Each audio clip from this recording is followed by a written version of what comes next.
پاکستان سے ہمارے ساتھ موجود ہیں جرنلسٹ، سابق جرنلسٹ بی بی سی کے اور پروڈیوسر جناب سید جعفر رضوی صاحب لندن سے. اب تینوں مہمانان گرامی کی خدمت میں سلام عرض کریں گے اور آپ کو پروگرام میں خوش آمدید کہیں گے. وعلیکم السلام. شکریہ. جی وعلیکم السلام. خوش آمدید.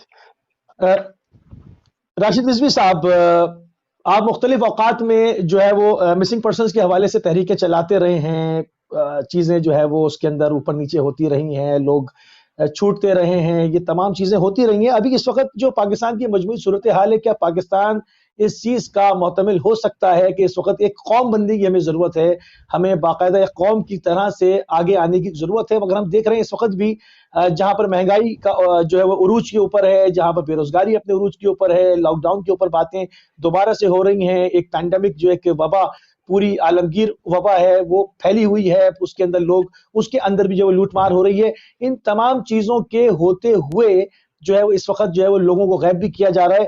کیا دیکھتے ہیں آپ، ہم کب جو ہے وہ ایک قوم بن کر دکھائیں گے اور ہماری کوئی پالیسی واضح ہوگی؟ السلام علیکم. بہت بہت شکریہ، آپ نے بہت اہم موضوع کے اوپر پروگرام رکھا ہے. پاکستان میں اس وقت جو جبری گمشدگیوں کے حوالے سے صورتحال ہے، شیعہ مسنگ جی راشد پرسن صاحب، کی تحریک پچھلے 5 سال سے. آواز آ رہی ہے میری آپ علیکم کو؟ السلام. جی آواز آ رہی ہے میری؟ ہیلو.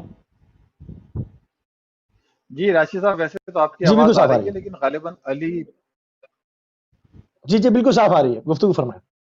جی جی جی صاف آ رہی ہے، گزشتہ 5 سالوں سے شیعہ مسنگ پرسن کی صاف آ رہی ہے، تحریک صاف آ رہی ہے، فرمائیے. گراؤنڈ کے اوپر، جی ہاں، گزشتہ 5 سالوں سے شیعہ مسنگ پرسن کی تحریک پاکستان کی سرزمین کے اوپر ہم لوگ چلا رہے ہیں، اور پرامن تحریک ہے جس میں ایک پتھر بھی نہیں مارا گیا، جس میں عاشورہ، یوم علی اور چیلم کے جلوسوں میں بھی 1-1 گھنٹے کے علامتی دھرنے دیے گئے. نہ صرف یہ لانگ مارچ کیے گئے، بھوک ہڑتالیں کی گئی، صدارت یافتہ دھرنا بھی دیا گیا، لیکن انتہائی پرامن طریقے سے ان فیملیز نے احتجاج کیے اور خاطر خواہ نتائج بھی نکلے. لیکن اس کے باوجود جو شیعہ مسنگ پرسن باقی رہ گئے ہیں، جن کے لیے وعدہ کیا گیا تھا کہ جنہیں چھوڑا جائے گا، ہنوز 1 سال گزر چکا ہے. پچھلے رمضان میں صدارت یافتہ دھرنا دیا تھا، تو جو باقی رہ گئے ہیں وہ ابھی تک رہا نہیں کیے گئے. کرونا وائرس چونکہ پورے دنیا میں پھیلا، اسی طریقے سے پاکستان میں بھی اس نے اپنی تباہی پھیلائی، اور پاکستان چونکہ ایک ترقی یافتہ، ترقی پذیر ملک ہے، جو آپ کو معلوم ہے کہ قرضوں سے چل رہا ہے یہ ملک، اور اس کی اکنامی جو ہے بہت زیادہ کمزور ہے. ایسی صورتحال کے اندر، لاک ڈاؤن کے اندر، غربت کی لکیر سے اور زیادہ نیچے پاکستان چلا گیا. جو فیملیز، جو خانوادہ جبری گمشدگان تھے، وہ سخت پریشان تھے کہ اس کرونا وائرس کے اندر ان کے پیارے جو جبری گمشدہ ہیں، جنہیں 3 سال ہو گیا، 5 سال بھی ہیں جنہیں ہوا ہے، جو ابھی تک واپس نہیں آئے، وہ کس حالت میں ہوں گے؟ آیا انہیں کرونا لگا یا نہیں لگا؟ ان کے بارے میں جو ہے اطلاع دی جائے، بتایا جائے. نہ صرف شیعہ مسنگ پرسن، بلکہ ابھی اس وقت آپ یہ دیکھیں کہ بلوچستان کے اندر بھی وہاں کی عورتیں رو رہی ہیں، اور پوری دنیا کے اندر ان کی ویڈیوز وائرل ہو رہی ہیں.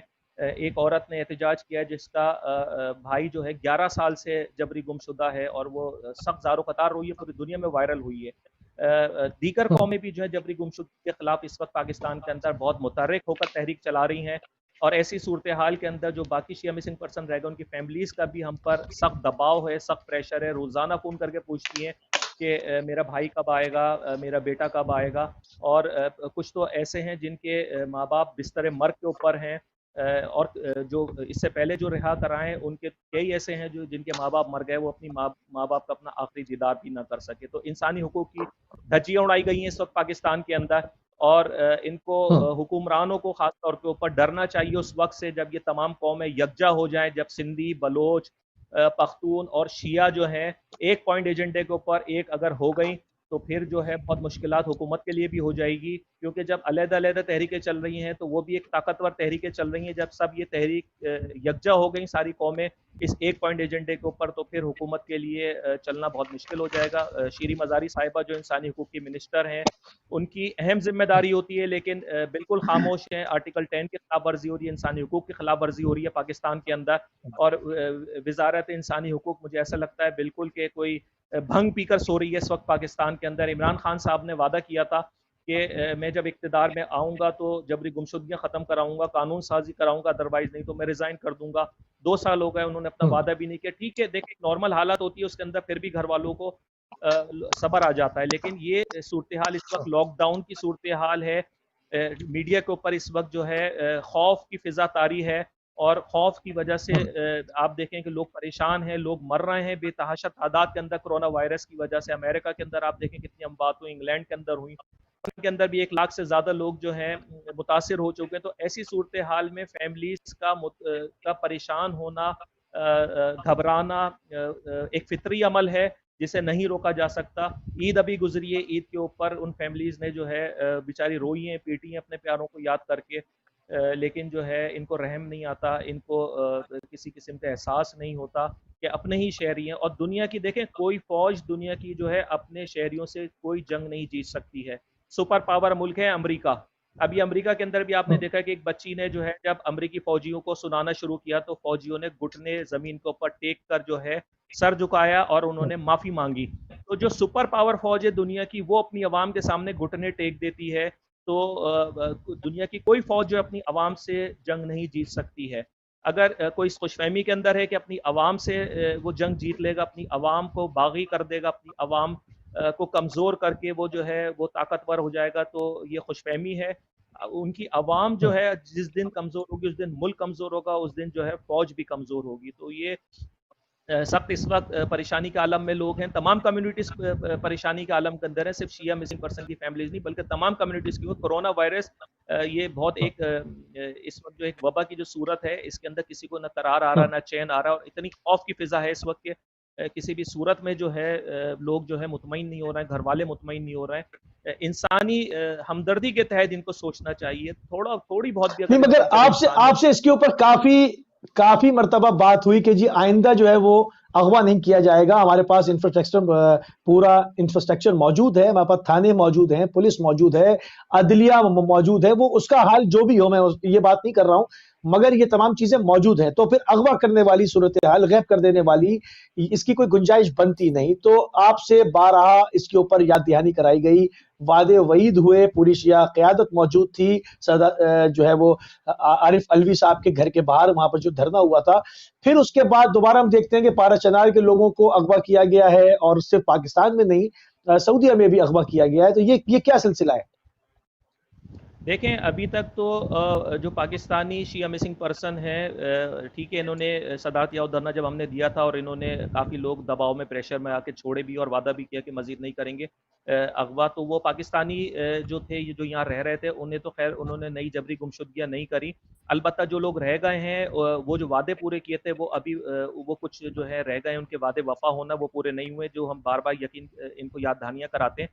اس کے علاوہ یہ ایک نئی لہر آئی ہے اس وقت پاکستان کے اندر کہ تافتان بارڈر کے اوپر جو مدافعان حرم بارڈر سے آئے تھے، اپنے وطن آئے تھے، ان کی نیشنل شناختی کارڈ پاکستانی ہے، ان کا پاسپورٹ پاکستانی ہے، اور ان کا یہ حق کوئی ان سے نہیں چھین سکتا ہے. وطن واپس آنے کے حق سے انہیں کوئی محروم نہیں رکھ سکتا. ان کی ماں، بہنیں، بیٹیاں ہیں، کسی کا انتقال ہو جائے تو اس کی انتقال کی شرکت کے اندر وہ آ سکتے ہیں.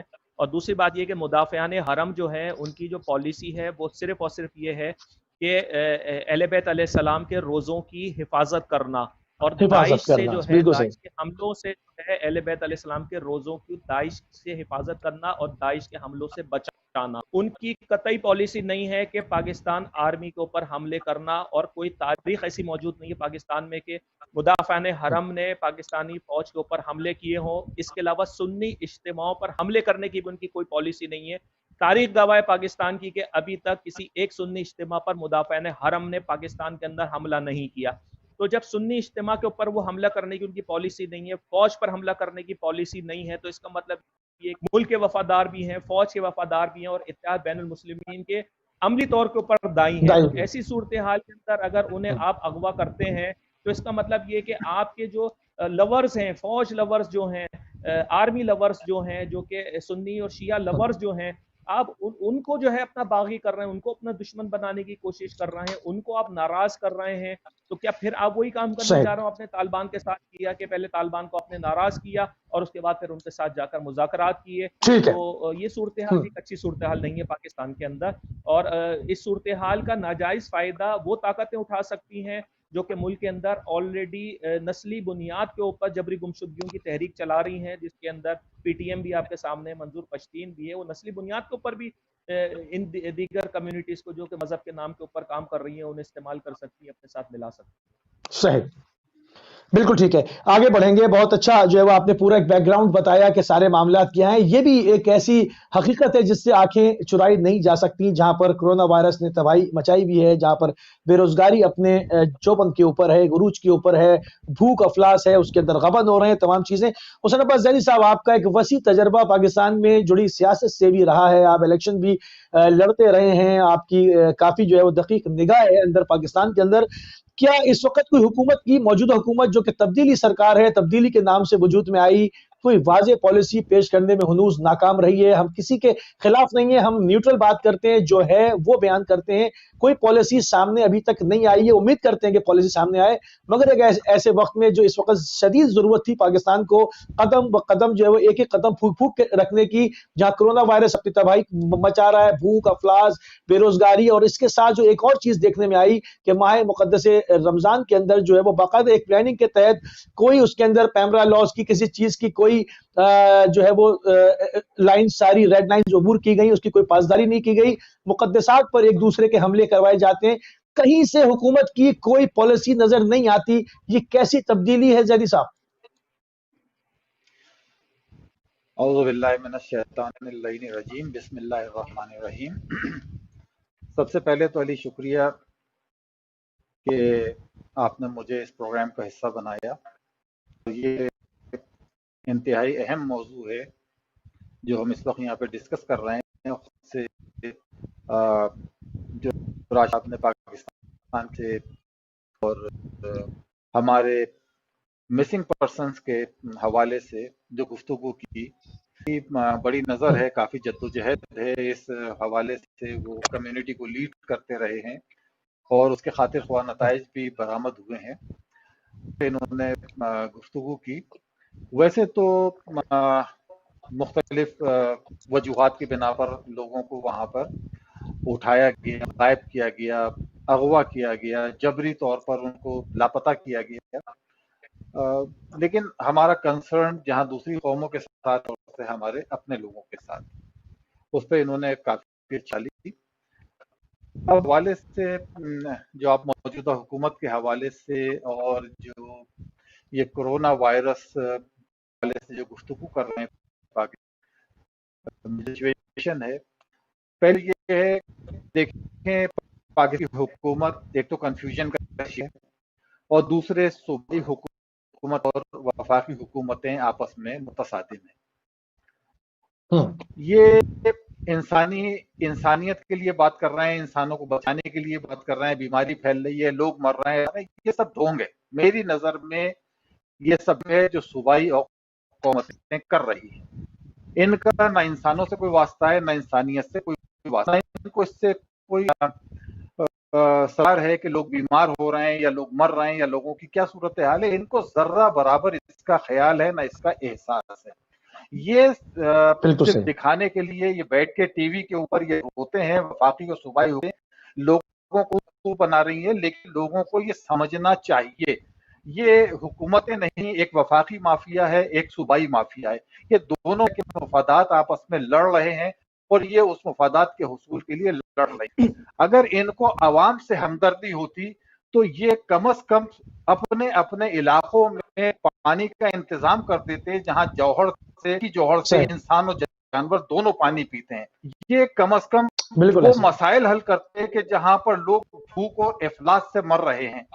یہاں پر آپ ہیں کہ اس وقت لوگ بے سر و سامانی کے عالم میں ایک اسپتال سے دوسرے اسپتال, ایک اسپتال سے دوسرے اسپتال بھاگ رہے ہیں, اور جو یہ پرائیویٹ ہاسپٹلز کا جو مافیا ہے یہ لوگوں کو رہا ہے.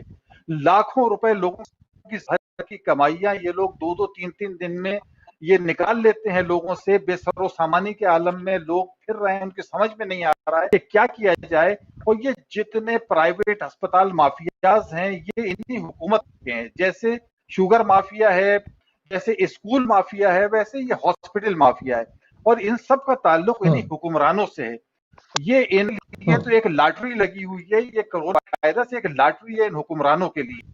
اربوں ڈالر ایک ایک رات میں بانٹ دیتے ہیں کہ ایک ہاتھ سے دوسرے ہاتھ خبر نہیں ہوتی. یہ لوگوں کے سامنے یہ بے نقاب ہو رہے ہیں، ان کے یہ مگرمچھ کے آنسو یہ بیٹھ کے جو ٹی وی کے اوپر رو رہے ہیں کہ اتنے مر گئے، اتنے مر گئے، اتنے بیمار ہیں، اتنے زخمی ہیں، یہ اتنے ہاسپٹل میں ہیں، اتنے قرنطینہ کے اندر ہے. یہ صرف عوام کو دھوکہ دینا ہے، ان کو عوام سے کوئی ہمدردی نہیں ہے. اور دوسری بات میں اہم اس کے حوالے میں یہ بات کروں، دیکھیں اس وقت اب اللہ کا شکر ہے، میں شکر ہوں بارگاہ رب العزت میں کہ اب تک غریب آدمی مر رہا تھا لیکن اب بڑے مرنا شروع ہوئے ہیں، ان کو بھی احساس ہے کہ یہ تکلیف کیا ہے. اب رہے ہیں تکلیف کیا ہوتی ہے. کسی کے مرنے پہ خوشی تو نہیں منائی جاتی، لیکن کم از کم ان کو اب احساس ہونا چاہیے کہ یہ تکلیف کیا ہے، بیماریاں کیا ہوتی ہیں. آپ ایک دیکھیں، ایک عجیب بات ہے کہ جتنے اعلیٰ حکام بیمار ہو رہے ہیں، چاہے ان کا تعلق سول سے، تعلق جمہوری اداروں سے ہو، ان کا تعلق کسی بھی ادارے سے ہو، وہ سب کے سب جا کر پرائیویٹ والوں میں علاج کرا رہے ہیں. ایک آدمی کا میں نے نہیں سنا کہ کوئی ایم این اے، ایم پی اے، کوئی وزیر، کوئی امیر کسی سرکاری ہاسپٹل میں گیا ہو، اس کا وہاں پر علاج کروا رہا ہو. یہاں تک کہ میں نے دیکھا کہ ہاسپٹل کے جن کی جو ہیڈ آف دا ڈپارٹمنٹ ہیں، لیڈ کر رہی ہیں ہاسپٹل کو، جب وہ بیمار ہوتے تو وہ بھی آغا خان ہاسپٹل میں جا کر اپنا علاج کراتی ہیں. تو یہ عدم اعتماد ہے ہمارے گورنمنٹ کے ہسپتالوں پر حکام کا. حکومت کرنے والا عدم اعتماد ہے کہ ہمارے جو سرکاری اسپتال ہیں وہ نہیں ہیں کہ علاج کرایا جائے. تو یہ عوام کو اب سوچنا چاہیے کہ اب کو اس سارے شہر سے نکلنا چاہیے. ایک تو یہ سوال ہے. دوسری اس کے بعد جو پر معاشی صورتحال اور معاشی ابتری ہے وہ انتہائی تشویشناک ہے. وہ بھی ہم نے دیکھا کہ یہ گزشتہ 2 مہینے میں جو غیر سرکاری این جی اوز تھیں، انہوں نے راشن تقسیم کا کام کیا، گھر گھر راشن کا سلسلہ کیا، اپنے پیسے بانٹے. لیکن سرکاری غیر سرکاری ہمارے پاس کوئی ایسا ڈیٹا نہیں ہے، ہمارے پاس کوئی ایسا سسٹم نہیں ہے جہاں پہ ہمیں یہ پتا ہو کہ کون سا آدمی ضرورت ہے، کون سے آدمی کو ضرورت بھوک سے مر رہا ہے، کس کو دوا کی ضرورت ہے، کس کے وہاں کو نہیں ہے، کس کے بچوں کو دودھ چاہیے. ہمارے پاس کوئی نظام نہیں. ہم نے یہ دیکھا کہ نے دل کھول کر پیسے دیے اور لوگوں نے سامان کو تقسیم کرایا، اور دوسری طرف ہم نے یہ بھی دیکھا کہ لوٹ مار ہوئی، لوگوں نے اپنے گھروں میں انبار لگا لیے اور جا کر دوسرے دن سے ان سامان کو واپس بیچنا شروع کیا. یہ ہمارے گورنمنٹ کے اداروں کی اور یہ این جی اوز کی دونوں کی ناکامی ہے کہ یہ ہم کوئی نظام، ہمارے پاس کوئی نظام نہیں ہے. حالانکہ ہمارے پاس مسجدوں کا ایسا نیٹ ورک ہے پاکستان میں کہ ہر علاقے میں کثیر تعداد میں مسجدیں جتنی ہونی چاہیے ان سے زیادہ تعداد میں ہیں. لیکن وہاں پر جو جماعت کا اصل مقصد ہے کہ لوگ آئیں اور ان کو ایک دوسرے کے حالات کا، وہ نظام قطعاً فیل ہو چکا ہے. اگر وہ نظام ایکٹیو ہوتا یا اسلامی جو معاشرہ جو تشکیل دیا گیا تھا یا جو اس کے لیے اگر وہ اس پہ کچھ بھی رہا ہوتا تو یہ صورتحال نہ ہوتی. یعنی ہم چاہتے ہیں کہ معاملات حل ہوں اور نہ حکمران چاہتے ہیں کہ ان معاملات کو حل کیا جائے. این جی اوز نے اس کو بھی دیکھیں گے کہ ایسا کیوں خاطر خواہ نتائج نہیں نکل سکے. اب بالکل صحیح. اس حوالے سے جو آپ نے کہا ہے اس حوالے سے، حالانکہ یہ ان کا ٹاپک ہے، اس پہ انہوں نے گفتگو کی، لیکن میں اس حوالے سے یہ کہنا چاہوں گا کہ طویل عرصے سے یہ دیکھ رہے ہیں کہ ہمارے ساتھ ظلم ہو رہا ہے. ہمارے لوگوں کو گھروں سے اٹھایا گیا، ہمارے لوگوں کو اغوا کیا گیا، سرکاری سطح پر اغوا کیا گیا، اداروں کے مسلح افراد نے ان کو اغوا کیا، اور بہت سے اس میں کچھ بہت سے ابھی تک غائب ہیں، اور اس کے لیے جدوجہد بھی ہوتی رہی، کچھ بھی نکلے. لیکن سوال یہ پیدا ہے کہ یہ حکومت کو یا اداروں کو کس نے اختیار دیا وہ پاکستان کا کون سے آئین کی شق ہے یا وہ کون سا قانون ہے جس کے تحت یہ مسلح دہشت گرد کرتے ہیں، یہ لوگوں کو اغوا کرتے ہیں، غیر قانونی طور پر حبس بیجا میں رکھتے ہیں، ان پہ تشدد کرتے ہیں، پتہ نہیں وہ زندہ بھی ہیں یا مر گئے. بھائی اگر کوئی جرم کیا ہے کسی نے، آپ اس کو بالکل صحیح، بتائیں. پاکستان کا عدالت میں قانون پیش یہ کریں. کہتا ہے، پاکستان کا ہاں آئین یہ کہتا ہے کسی نے جرم کیا ہے تو آپ اس کا جرم بتائیں، اس کو عدالت میں پیش کریں، اس کو صفائی کا موقع دیں. یہ کوئی نہیں کہتا. لیکن ہم یہ دیکھتے ہیں کہ ہمارے ادارے، ہمارے جو گورنمنٹ کے ادارے، جو لوگ اس اغوا میں ان کو حبس بیجا میں رکھنے میں ملوث ہیں، وہ آئین پاکستان کی، وہ قوانین صحیح، پاکستان کی جیاں اڑا رہے ہیں. لیکن کیونکہ وہ کسی کو جواب دہ نہیں ہے، اگر کوئی ان پہ انگلی اٹھاتا ہے تو وہ اس کو غدار کا خطاب دے دیا جاتا ہے، جو انتہائی تشویشناک چیز ہے.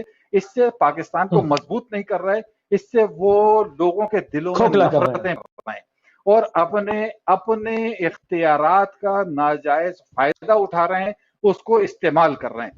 اور ہمارے ساتھ متعصبانہ رویہ اس لیے رکھا جاتا ہے. میں اس کو کہنے میں کوئی خوف کرتا ہے، کوئی آر محسوس نہیں کرتا. میرے پاس اس بارے میں ہزاروں ثبوت موجود ہیں، نہیں ہزاروں ثبوت ہیں کہ پاکستان کے مقتدر ادارے اور پاکستان کی حکومتیں، پاکستان کے بااثر لوگ اس بات میں ہیں کہ پاکستان میں یزیدیت کو فروغ دیا جائے، اور وہ پاکستان کے اندر ہر وہ کام کر رہے ہیں جس کا سلسلہ جا کر یزیدیت سے ملتا ہے. یہ پاکستان ہمارے سے وجود میں آیا اسلام کے نام پر، اور یہی ہم اس پاکستان کی سرزمین میں دیکھتے ہیں کہ جہاں پر یزید جیسے بدبخت کے لیے جلوس نکالے جاتے ہیں، اس کو زندہ باد اور اس کو نہ جانے کیا کیا القابات دیے جاتے ہیں، اور وہ سارے کام کیے جاتے ہیں اس کا نام لے کر یا اس کے نام لیے بغیر کرتا رہا ہے، یا جو یزیدیت کے زمرے کے اندر آتے ہیں.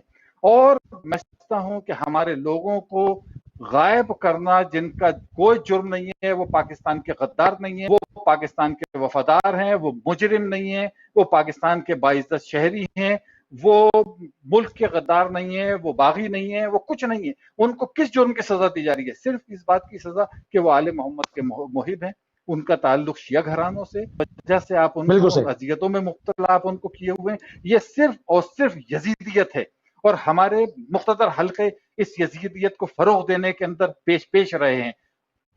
آپ یہ دیکھیں کہ جن لوگوں نے دہشت گردیاں، جنہوں نے وہاں پہ لوگوں کے سر کاٹے، صرف شیعوں کے نہیں، ان لوگوں کے جو ان کے نظریات سے متصادم تھے، ان کا تعلق چاہے سنی گھرانوں سے ہو، ان کا تعلق غیر مسلم گھرانوں سے ہو، جہاں ان لوگوں نے ان کی بستیوں کو نظر آتش کیا، تخت و تاراج کیا، چھوٹے چھوٹے معصوم بچوں کے سروں میں گولیاں ماری، لوگوں کے سروں کو کاٹ کے ان کے فٹ بال کھیلی، بے شمار فوجیوں کو مارا، ہزاروں فوجیوں کو سوات سے لے کے افغان بارڈر تک اور پاکستان کے تمام شہروں میں انہوں نے فوجی املاک پر اور فوجی اداروں پر انہوں نے حملے کیے، قتل عام کیا. ہم نے یہ دیکھا کہ وہی مقتدر حلقے جو ہے ان کو لے جا کر انعامات دیتے ہیں، ان کو ایوارڈ دیتے ہیں، ان کو ہار پہناتے ہیں، ان کے گھر تعزیت کرنے ہمارے مقتدر کے اعلی حکام جاتے ہیں. یہ کیا ہے؟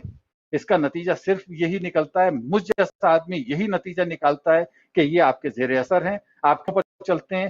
جو یہ کرتے ہیں یا تو آپ ان سے راضی ہیں یا یہ سارے کام کرواتے ہیں. یہ ظاہری بات ہے. یہ کوئی ایسی بات نہیں ہے کہ کوئی یہ پس پردہ ہو. یہ چیز اس سے کیا ہو رہا ہے؟ اس سے نفرتیں پھیل رہی ہیں. آپ نے کوئٹہ میں کیا کیا؟ سینکڑوں لوگوں کو مار دیا گیا، گھر پوری بستیاں اجاڑ دی. وہاں پر کون سا قاتل پکڑا گیا؟ کون سے قاتل کو آپ نے پکڑ کر سزا دی؟ اتنے بم دھماکے ہوئے، اتنا قتل عام ہوا، آپ نے کس قاتل کو پکڑا؟ سر عام رمضان مینگل سر عام آن ڈیوٹی آفیسر کے گریبان میں ہاتھ ڈالتا ہے، پھر اس کو چھوڑ دیا جاتا ہے. سینچری مارتا ہے، بتاتا ہے کہ 100 لوگ مارے، پھر اس کو عدالتیں چھوڑ دیتی ہیں. احسان اللہ احسان آپ کے سامنے ہے، رمضان مینگل آپ کے سامنے ہے. کس چیز کو روئیں گے زیدی صاحب؟ بہت ساری چیزیں. آپ یہ دیکھیں کہ آپ یہ وہ سب کچھ کر رہے ہیں، اور آپ کا جو ان کے ساتھ رویہ ہے وہ ایک بہت بڑا کوشچن مارک ہے. یہ آپ بیوقوف لوگوں کو تو دھوکہ دے سکتے ہیں، لیکن آپ ایسا نہیں کر سکتے کہ ہر چیز کو نظر انداز کر دیا جائے. اس سے صرف آپ نفرتیں پھیلا رہے ہیں. اس سے آپ مجھے وہ بتائیں جو یہ آپ مجھے یہ بتائیں کہ جس کے آپ نے گھر اجاڑ دیے ہوں، پورے پورے گھر برباد کر دیے ہوں، پھر آپ چاہتے ہیں کہ وہ آپ سے محبت کرے؟ یہ کیسے ممکن ہے؟ آپ لوگ پاکستان، ہم شیعہ دیگر مسالک کے لوگوں کی طرح پاکستان کے وفادار ہیں، نہ صرف وفادار ہیں بلکہ پاکستان ہمارا ہے۔ تم پاکستان کے وفادار ہو، تم پاکستان سے اس اپنی سروسز کی تنخواہیں لیتے ہو، اب مراعات لیتے ہو۔ ہم کوئی مراعات نہیں لیتے، ہم اپنا خون دیتے ہیں اس کے اندر، ہم اپنی دولت دیتے ہیں، ہم نے اس کے اندر اپنی جانیں دی۔ پاکستان ہمارا ہے، تو کوشچن وفاداری کا ہمارا نہیں ہے، کوشچن وفاداری کا تمہارا ہے کہ تم پاکستان کے وفادار ہو یا اس سارے عمل سے تم لوگوں کو پاکستان کے خلاف کرنا چاہتے ہو۔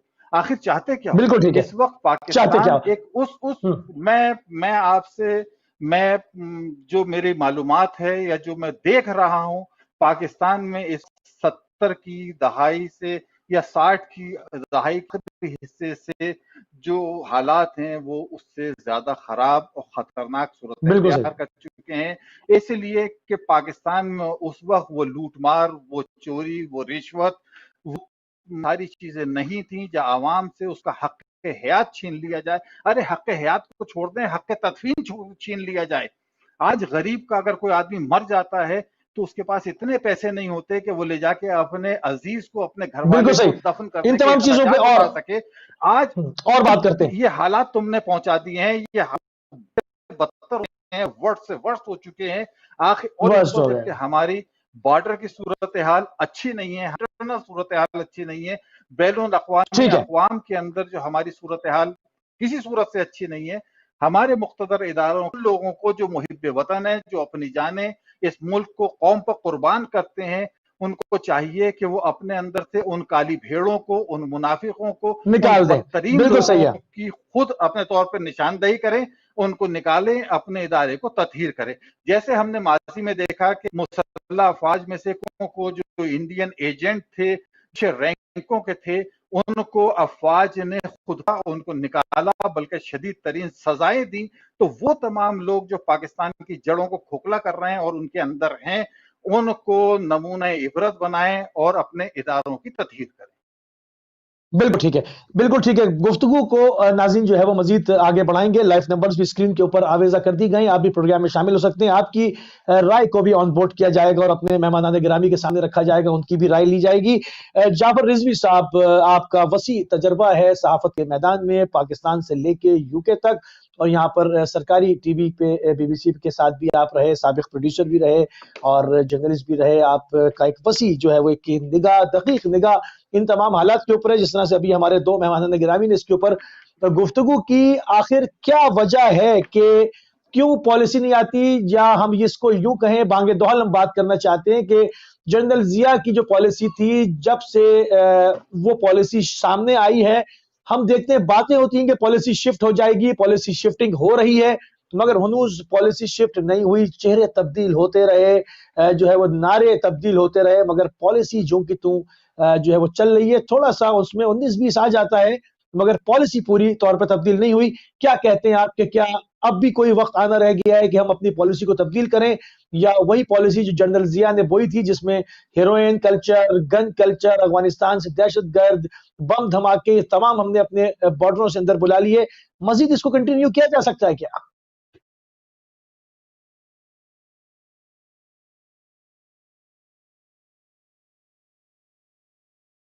جعفر رضوی صاحب، آپ کی آواز نہیں آ رہی ہے، آپ کی آواز نہیں آ رہی ہے، آپ آواز چیک کریں، آپ کی آواز نہیں آ رہی، آپ کی آواز شاید میوٹ ہوئی ہوئی ہے۔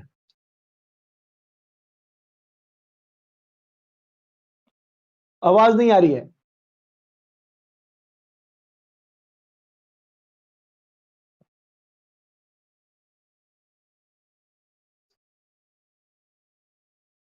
جی جعفر صاحب، آواز آپ کی نہیں آ رہی، آپ آواز شاید آپ کی میوٹ ہوئی ہوئی، اس کو چیک کر لیں۔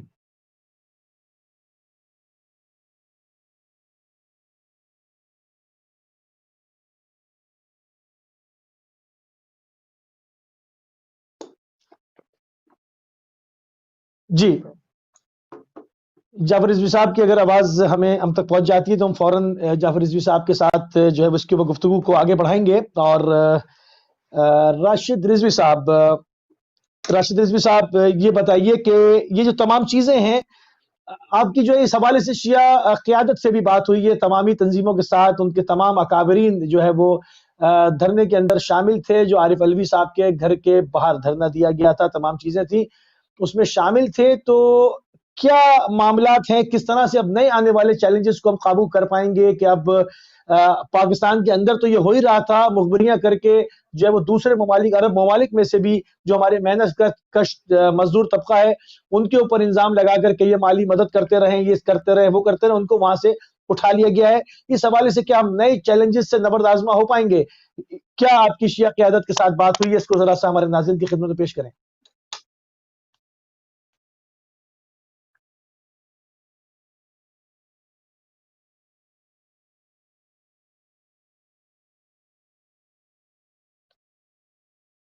جی آواز نہیں آ رہی ہے، آواز نہیں آ رہی.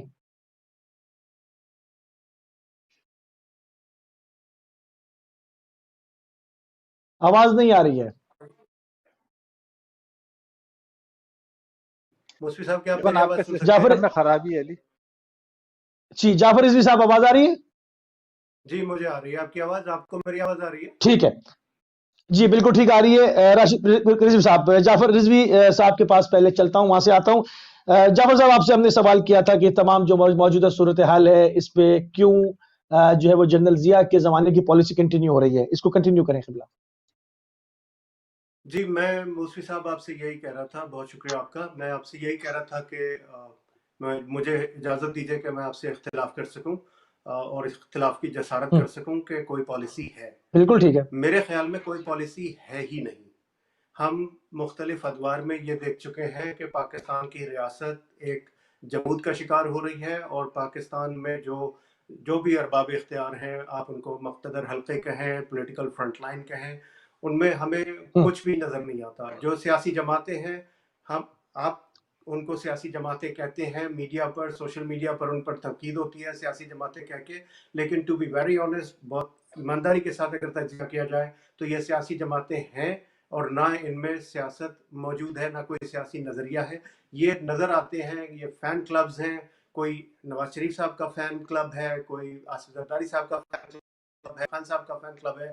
ان میں سے کسی جماعت کے پاس نہ کوئی واضح فورن پالیسی ہے، نہ کوئی واضح ہوم پالیسی ہے، نہ کوئی واضح فیوچر پالیسی ہے، نہ کوئی واضح اکنامک پالیسی ہے. پالیسی ہی نہیں ہے جس پہ ہم بحث کر رہے ہیں کہ پالیسی ہے یا نہیں ہے.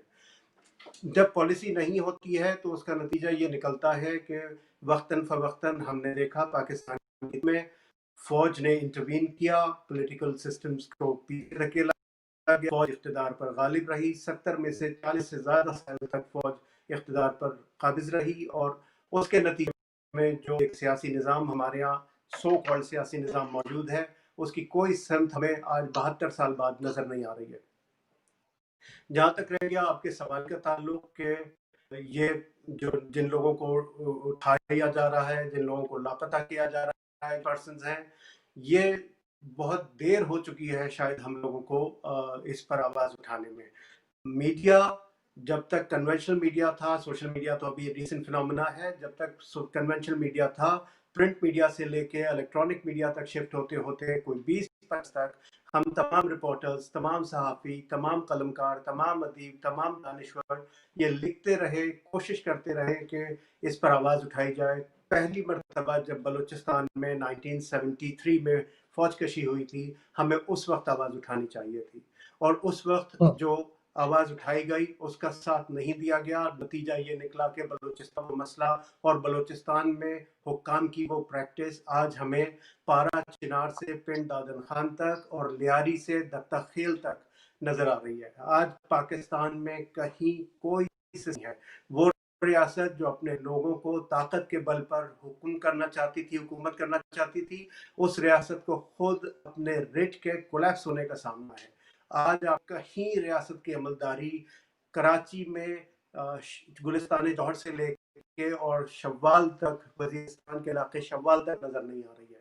ابھی آج کا واقعہ ہے جو رپورٹ ہوا ہے کہ شمالی وزیرستان میں 2 فوجیوں نے اپنی زندگی کی بازی ہاری ہے. کل رات کو کراچی میں گلستان جوہر میں رینجرز کی ایک وین پر حملہ ہوا ہے، اس میں ایک سپاہی زخمی ہوا ہے. تو ابھی تک تو ہم پچھلے ہی ایڈونچرز کو بھگتے جا رہے ہیں، ماضی کے ان کارناموں کو بھگت رہے ہیں جن کا ہم نے خود اوریجن پیدا کیا. ایسے میں ایک نیا ایڈونچر کرنا، پارا چنار سے اٹھا کر لوگوں کو غائب کر دینا، بلوچستان سے اٹھا کر لوگوں کو جبری طور پر لاپتہ کر دینا، راولپنڈی سے، کراچی سے، جہاں سے بھی آپ لوگوں کو غائب کر رہے ہیں، یہ ریاست اپنے ساتھ اچھائی نہیں کر رہی. ریاست کو ماں کا کردار ادا کرنا چاہیے، سوتیلی ماں کا کردار کرنا چاہیے.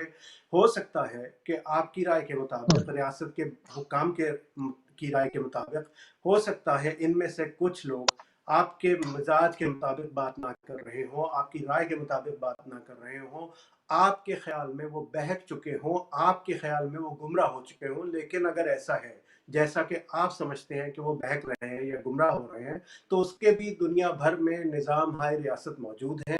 دنیا کی تمام ریاستوں میں ایسے تمام لوگوں کو جو اختلاف کرتے ہیں ریاست کی پالیسیز سے، یا تو مباحثے میں انوالو کیا جاتا ہے، یا ان سے نیشنل میڈیا پر ڈیبیٹ کی جاتی ہے، یا پولیٹیکل ایجنڈا میں ان سے بحث کی جاتی ہے. اور اگر وہ قانون اپنے ہاتھ ہیں، اگر آپ کے خیال میں انہوں نے قانون اپنے ہاتھ میں لیا ہے اور کوئی ایسا کام کیا ہے جو ریاست کے قانون کے مطابق نہیں ہے، تو پھر آپ کے پاس جوڈیشل سسٹم موجود ہے، عدلیہ کا نظام موجود ہے. ان کو اٹھائیے، عدالتوں میں پیشیے، ان کے خلاف مقدمات پیش کیجیے، دلیل سے، ثبوت سے، شواہد سے ثابت کیجیے آپ صحیح ہیں، اور عدلیہ پہ چھوڑ دیجئے کہ وہ کیا فیصلہ کرتی ہے. لیکن جس طرح رویہ اور جس طرح کے انداز، ہرگز نہیں کہوں گا میں، وہ بالکل غلط ہے. آگے بڑھے گی نہیں، اس سے اور بڑھتے گے. آپ کے لوگ کے وفادار تھے، کیا وہ آج آپ کے ہیں؟ نہیں. کیا آپ نے پاکستان میں بلوچوں کا جو نقطۂ نظر تھا وہ دیا؟ نہیں. آپ نے شمالی وزیرستان پر فوج کشی کر کے دہشت گردی نہیں. آپ کے فوج کے سابق جنرل مشرف کے زمانے میں، جنرل رحیل کے زمانے میں، وہ تینوں آج میں نہیں ہیں، لیکن ان کے کیے کو آج تک پاکستان بھگت رہا ہے. ابھی 24 گھنٹے پہلے، جیسا میں آپ سے بتا رہا ہوں، شوال کے علاقے میں، وزیرستان کے علاقے میں، پاکستان کے 2 فوجی ایک بم حملے میں اپنی جان کی بازی ہار گئے ہیں. ابھی صرف 48 گھنٹے کے اندر کراچی کے علاقے گلستان جوہر میں نیم فوجی دستے رینجرز پر حملہ کیا گیا ہے.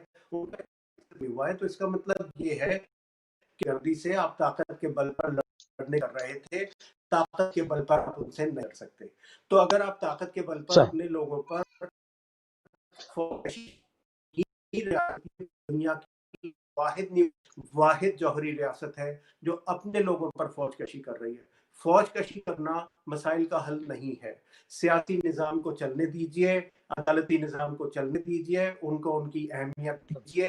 اگر آپ کے خیال میں کوئی قانون کو سے بالغ ہو رہا ہے، کوئی قانون کو اپنے ہاتھ میں لے رہا ہے، کوئی قانون شکنی کا مرتکب رہا ہے جو اپنے ہاتھ میں ہو رہا ہے، اس کے خیال میں نہیں ہے، تو آپ اس کے خلاف اس کو گرفتار کیجئے، بنائیے، دلیل دیجئے، عدالت میں لائیے، ثبوت پیش کیجئے اور ثابت کیجئے کہ آپ درست ہیں اور وہ جس پر آپ الزام لگا رہے ہیں وہ غلط ہے.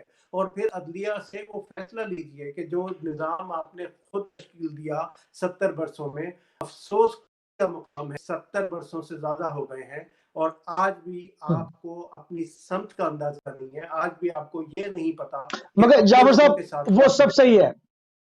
جعفر صاحب آپ بالکل درست فرما رہے ہیں، مگر جو ایک کینسر پھیل چکا ہے پورے جسم کے اندر، اور پتہ نہیں اب وہ بالکل کوئی شاید آخری سٹیج کے اوپر نظر آتا ہے کہ چاہے آپ ایک چھوٹے سے پولیس اسٹیشن کے اندر جا کر دیکھیں تو وہاں سے لے کر اور اعلیٰ عدلیہ تک جو ہے وہ ایک عام آدمی کے لیے انصاف کے دروازے بند ہیں. جب تک اس کے پیچھے کوئی اس کی سورس نہ ہو، اس کے پیچھے کوئی بااثر آدمی موجود نہ ہو، تو یہ جو 70 سال کا ایک مزاج بن چکا ہے، ایک لوگوں کے سامنے باقاعدہ ایک وہ اس کے اوپر کاربن ہے، یہ اوور نائٹ تو ختم نہیں ہوگا. تو اس کے لیے کچھ تو کرنا پڑے گا. وہ کچھ کیا ہو؟ آپ کو اپنی سمت درست کرنی پڑے گی. آپ کو یہ ماننا پڑے گا کہ صرف آپ وفادار نہیں ہیں پاکستان کے، صرف آپ پاکستان کے محافظ نہیں ہیں، صرف آپ پاکستان کے سرپرست نہیں ہیں، پاکستان کے رہنے والے 22 کروڑ سے زیادہ عوام سب کے سب اتنی وفادار ہیں ملک سے جتنا آپ خود کو تصور کرتے ہیں، اتنے ہی سرپرست ہیں اس ملک کے جتنا آپ خود کو تصور کرتے ہیں، اور ان کا بھی اچھا تو اتنا ہی دل لوگ سے ہے سیاست دانوں سے بھی تو نالا ہیں، لوگ سیاست دانوں سے بھی نالا ہیں. یہ سیاستدانوں کو بھی آپ نے ہی انفلوئنس کیا ہے نا، اسی سسٹم نے انفلوئنس کیا ہے نا. سیاستدان کیسے پیدا ہوئے مجھے بتائیے. لوگ جنرل سیاست ضیاء کے دانوں سے بھی تو زمانے نالا ہے میں نا حضور. سیاسی سیاست مخالفت دانوں نے کو ان کو کیا کچلنے ڈیلیور کیا ہے بات. جی جنرل ضیاء کے زمانے میں سیاسی مخالفت کو کچلنے کے لیے ٹکڑے بازی کی گئی. ہم نے دیکھا ملک میں لسانی، فرقہ وارانہ، ہر طرح کے ٹکڑے کر کے لوگوں کو علیحدہ علیحدہ کیا گیا. ہم نے اپنے بچپن میں کبھی شیعہ، سنی، دیوبندی، بریلوی کے نام نہیں سنے تھے پاکستان میں. ہم سب پاکستانی تھے. ہم نے دیکھا اور میں نے لکھا یہ کہ پاکستان میں وہ دیکھا کہ شیعہ جلوسوں میں لال رنگ کی سنی سبیلیں لگائی جاتی تھیں. ہم نے اپنے ہاتھوں سے لگائی ہیں. وہ ہمارے سنی اہل سنت بھائی شیعہ جلوسوں میں جایا کرتے تھے. ہمارے شیعہ بھائی اہل سنت کے میلادوں میں جایا کرتے تھے. 12 ربیع الاول کی میں شرکت ہوتی تھی. کوئی لڑائی جھگڑا نہیں تھا. پھر اچانک یہ کیا ہوا کہ آج شیعہ کہہ رہے ہیں کہ ریاست ان سے سوتیلے پن کا سلوک کر رہی ہے، سنی کہہ رہے ہیں ریاست ان کی مخالف ہے، دیوبندی سمجھ رہے ہیں ریاست ان کے خلاف کام کر رہی ہے، بریلوی سمجھ رہے ہیں کہ ریاست ان کو کام نہیں کرنے دے رہی. یہ آپ کی اس بے سمتی کا نتیجہ ہے جس کے نتیجے میں آپ نے لوگوں کو ٹکڑے کیا، جس کے نتیجے میں آپ نے 22 کروڑ لوگوں کو الگ بانٹا، الگ الگ صورتحال سے نبردآزما ہوئے آپ خود بھی. اور آج اس کا نتیجہ ہے کہ ریاست کی عملداری جیسا میں نے کہا کراچی سے وزیرستان تک کہیں دکھائی نہیں دے رہی. قانون نام کی کوئی چیز، سسٹم نام کی کوئی چیز، پالیسی کوئی چیز ایگزیکٹلی. ذرا اپنے ملک کے اقتصادی حالات کا جائزہ لیجیے. کورونا وائرس اب آیا ہے، اس سے پہلے بھی آپ اپنے اکنامک انڈیکیٹرز یا اقتصادی اشاریوں کا جائزہ لے کر دیکھیے. اس ملک میں پچھلے 15 سال میں کبھی آپ زر مبادلہ کے ذخائر 20 ارب سے زیادہ نہیں دیکھے. اس ملک میں گزشتہ 3 نہیں ہوئے. مہینوں میں ہم نے بینک کی شرح سود کو نیچے گرتے ہوئے دیکھا ہے. اس ملک میں ہم نے کارخانے بند ہوتے ہوئے دیکھ رہے ہیں. اس ملک میں ابھی اسی ہفتے ہم نے اسٹیل مل کے 9000 ملازمین کو ان ون گو بے روزگار ہوتے دیکھا. یہ وہ حکومت کری ہے اچھا جس نے جعفر رضوی کہ صاحب، لوگوں جعفر کو رضوی روزی صاحب، دے گی. اسٹیل مل کی ہمیں اس وقت پہلے سے بہت زیادہ ضرورت تھی، کیونکہ اس وقت جب ہم ایک سی پیک کے اوپر جا رہے ہیں تو ہمیں وہاں پر بہت زیادہ ضرورت تھی، اور ان ہاؤس ہم اتنا بنا سکتے تھے جو کہ اب ہمیں باہر سے منگانا پڑے گا. یہ سب کیا ہوا ہے، اس پر اپنی رائے دیجیے. یہ بیسکلی ہوا یہ کہ ہم نے ان لوگوں کو جن کا کوئی تجربہ نہیں تھا اپنا تجربہ ہوئے سیاست میں انٹروڈیوس کرنے کی کوشش کی. دیکھیے سیاست کرنا کسی کا بھی حق ہے، کوئی بھی سیاست کر سکتا ہے. کسی گانا نہیں گا سکتے، ایک گلوکار کی ضرورت پڑے گی. کسی کو میں کسی کا علاج نہیں کر سکتا، ایک ڈاکٹر کی ضرورت پڑے گی. میں کسی کا مقدمہ نہیں لڑ سکتا، ایک وکیل کی ضرورت پڑے گی. بالکل اسی طرح سیاست ایک سیاسی جماعت کا کام ہے. لیکن بدقسمتی سے جیسے کہ میں نے کہا پاکستان کو اس کی اپنی نیچرل گروتھ نہیں کرنے دی گئی. انفلوئنس کیا، بار بار انٹرونشنز ہوئی، بار بار آپ نے اس سسٹم کو روکا، توڑا اور اپنی مرضی کے مطابق ڈھالنے کی کوشش کی. اور اس کا نتیجہ آج یہ نکل رہا ہے کہ اس سسٹم میں آپ نے نرسریز بند کر دی. طلبہ تنظیمیں ہوتی تھیں، ٹریڈ یونینز ہوتی تھیں، وہاں سے آپ نے دیکھا کہ طالب رہنما ٹریڈ یونینز بنتے تھے، پھر وہ کاؤنسلر کا الیکشن لڑتے تھے، پھر سیاسی جماعتوں میں جاتے تھے، پھر صوبائی سطح اور وفاقی سطح کی لیڈرشپ آپ کو ملتی. جی ایک سیکنڈ ہولڈ گیا. ساری فیکٹریز صحیح جو آپ کال. کی لیڈرشپ پیدا کرتی تھی آپ نے ان کو بند کر دیا. آپ نے ملک کو اپنی مرضی سے چلانے کی کوشش کی جس کا خود آپ کو کوئی تجربہ نہیں تھا. آپ کا کام صحیح. سرحدوں کی پاسبانی تھا. آپ نے ملک پہ حکمرانی کرنے کی کوشش کی. نتیجہ یہ نکلا نہ آج سرحدوں کی پاسبانی کی جا رہی ہے. آج آپ چاروں طرف دیکھیے، کل آپ کے مغرب میں واقع ملک آپ کا دوست تھا، وہاں موجود ہر طرح کے آپ کی دوست اور تھی. فرمائیے. سعودی عرب، ٹھیک ہے. UAE، دیگر ممالک آپ کے دوست تھے، ایران آپ کا دوست تھا. آپ نے کس ملک کو ناراض کرنے سے گریز کیا ہے ذرا بتائیے. آپ کے چاروں طرف آج جو بھی پڑوسی ہیں، چاہے ایران ہو، چاہے بھارت ہو، چاہے افغانستان ہو، کیا آپ سے آج خوش ہیں؟ میں کہوں گا کہ نہیں. کیوں نہیں؟ اس لیے کہ آپ نے جو اندرونی پالیسیاں اپنائی ان کے اثرات بیرونی طور پر ان ممالک میں بھی پہنچے. آپ افغانستان کو اپنا 5واں صوبہ سمجھتے رہے، آپ نے ان کے حکومت کرنے کی کوشش کی. آپ آج شمالی وزیرستان اور فاٹا کے جو علاقے کل تک فاٹا کہلاتے تھے اور آج پاکستان کے وفاق کا حصہ سمجھے جاتے ہیں، وہاں پر آپ نے فوج کشی کی. بلوچستان میں آپ نے فوج کشی کی. سندھ میں آپ نے قوم پرستی کی تحریک کو کچلنے کی کوشش کی. سندھ میں آپ نے وفاق کی سیاست کو کچلنے کی کوشش کی. تو آپ آج ان تمام نتائج کو خود بھگت رہے ہیں بیٹھے ہوئے. اور تھانہ کا ٹھیک بھی ہے. آپ جعفر بات صاحب کر کالر رہے ہمارے ہیں. ساتھ، ریاست کالر ہمارے ساتھ ہیں. السلام علیکم ورحمۃ اللہ. جی وعلیکم السلام. مصطفی بھائی، آپ کو آپ کے مہمان کو بہت بہت سلام. علیکم السلام میں ورحمۃ نے اللہ. سنا جو بتایا کہ ٹکڑے ٹکڑے کر دیا میرے ملک کو. اگر ایک مسلمان کا بچہ اور ایک غیر مسلم کا اگر سمندر میں پھینکو تو بچے گا وہی جو تیرنا جانتا ہے، وہاں پہ اسلام کام نہیں آئے گا. یہ جو ہمارے ملک میں مذہبی کارڈ کھیلا جاتا ہے، انہوں نے جو شیعہ سنی دیوبندی احمدی سارے سب کا یہ انہوں نے جو دیا ہے، میں یہ کہنا چاہتا ہوں کہ یہ مولانا طاہر اشرفی اگر شراب کی بوتلیں وہ پیتا ہے، وہ لگا کے بیٹھ تو بیٹھ جاتا ہے ٹی وی پہ آ کر، تو وہ اسلام کی کیا تبلیغ کرے گا، کیا دے گا نہیں، ہم پرسنل مسلمانوں کسی کو؟ پہ حملہ جو اس کا عمل آپ کا وہ پرسنل صحیح حملہ نہیں ہے. نہیں میں کریں گے. آپ مولانا کہہ کو دیں گے بعض سو کالڈ جو ہے وہ لیڈرز ہیں یا جو بھی ہیں وہ اس طرح کرتے ہیں. نام لے کے ہم حملہ نہیں کریں گے، کسی پرسنل اٹیک نہیں کریں گے. نام تو بھی ٹھیک ہے، بالکل صحیح ہے، لیکن اگر نشاندہی نہ کرو تو وہ سمجھتے پتہ نہیں کس کو کہہ رہا ہے. نام لینے کا مقصد میرا یہ ہے ٹھیک ہے، کہ آگے گورنمنٹ بات کو کریں. چاہیے کہ اس بندے کو آگے لے کے آئیں ٹھیک ہے، جو آگے بات کریں. متنازع نہ ہو، جو پازیٹیو بات کرے، ملک کو لے کر چلنے کی بات کرے.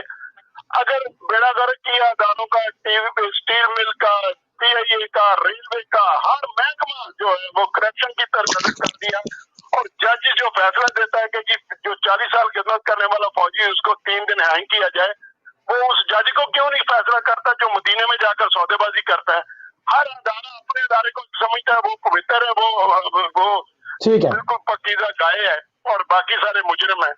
یہ پورا ملک کرپشن میں ڈبو دیا. جو بھی آیا وہ اپنا بنایا، پیٹ بھرا اور اپنے عزیزوں کارب کو نوازا اور آگے چلے گیا. کہتا میں جا رہا ہوں، اب تو 5 سال تو کھا لے. ٹھیک ہے احمد صاحب. پہلے پارٹی آئی، دوسری آئی، تیسری آئی. ٹھیک. تو یہ جو اب کرونا ہے، یہ عذاب الہی کیوں آیا؟ یہ ہماری حرکتوں کرتوتوں کی وجہ سے ہے. جو یہ کرتے تھے، اب خدا کا فیصلہ ہے، ابھی بھی توبہ نہیں کرتے، اس میں بھی لوٹ رہے ہیں. 12 لاکھ مریض کو دینا ٹھیک پڑ ہے رہا احمد ہے. صاحب، بہت شکریہ. پوائنٹس آ گئے آپ کے. خدا سے کب ڈریں گے؟ خدا سے. بہت شکریہ، بہت شکریہ.